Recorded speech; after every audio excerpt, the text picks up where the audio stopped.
Saturday afternoon just passed me by. I'm just savoring familiar sights. We shared some history. Are you enjoying that? Are you enjoying that, Lee? Oh, yes. And I can't stop that long-forgotten feeling of her. So the tent's all Time set to up, book fire's a going. room and It's stay looking really lovely, tonight. actually. Today I'm going to be showing you how to make an effective fire while you're at your next campsite. First you want to collect your wood. Here I have a small pile of fire starter, kindling and small sticks. We don't want to make a big fire today, we're only wanting to cook some lunch. I found a bunch of these rocks, kind of just scattered around the campsite here, so I reckon I'll gather these up too and start making a fire. Make sure you pay extra attention to where you're starting your fire, not to start it on any dry leaves or close to too many trees. It was fine here because I was just making a small one. So as you can see here, I have started making a small circle of rocks. This helps to keep the fire in the one spot and to avoid any accidents happening.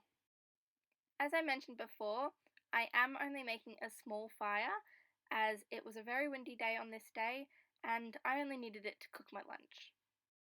Gum leaves are very effective as fire starter or kindling as they burn for long periods of time as they contain a lot of oils inside them. After all this time, your boys look just the same. Number two. You'll notice that I'm just using a regular kitchen lighter here. You can use anything from flint, steel or matches. I just went with the easy option to light the fire today. So here you'll notice that I'm kind of caressing the fire as I light it, just to stop any of those high winds from getting into it. And as it starts to slowly catch, I blow on it as well to allow some more oxygen to get into it. As you can see, we're starting to get a pretty good fire. It's really important not to smother the fire, otherwise you'll get the smoke, like I did. And it'll get all in your eyes and it's just not a fun time for anybody. So I started with the fire starter and the bits of bark that I collected, and then I moved on to the kindling, which is where I am now. Now that we've got a pretty good roaring fire, it's almost time to add the bigger stuff, and that'll give us some nice hot coals to cook on. I got a little bit impatient at this point and I started playing with the fire a little bit. I wouldn't recommend it because that means that you smother it, and because you put more wood on and you put too much wood on and then you smother it and then you end up with all this smoke in your face. And like I said before, that is not a good experience. See which one of us can tell. Biggest lies. And there's a girl who's falling. Take a look at how quickly these dry gum leaves will light up.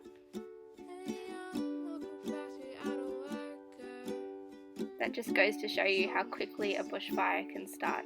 So you need to be really careful when you're making a fire like this, and make sure you're tending to it and watching it 24/7. If the fire's on, you're next to it. You'll probably notice that I kept on looking over my shoulder. That's because I was trying to figure out where this guy was.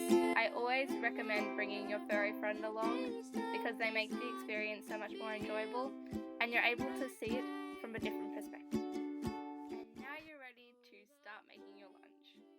You'll see that I put the Jaffle iron before I put anything in it onto the fire to sterilise it from the last use. Also, today I'm having a spaghetti and cheese jaffle. Don't forget to put butter on the outsides of your bread, and that'll stop it from sticking. Once it doesn't stick to it anymore as you try to open it, it should be ready. Now once it's cooked, just cut the crust off and enjoy. Thanks for watching, and remember to stay safe around fire.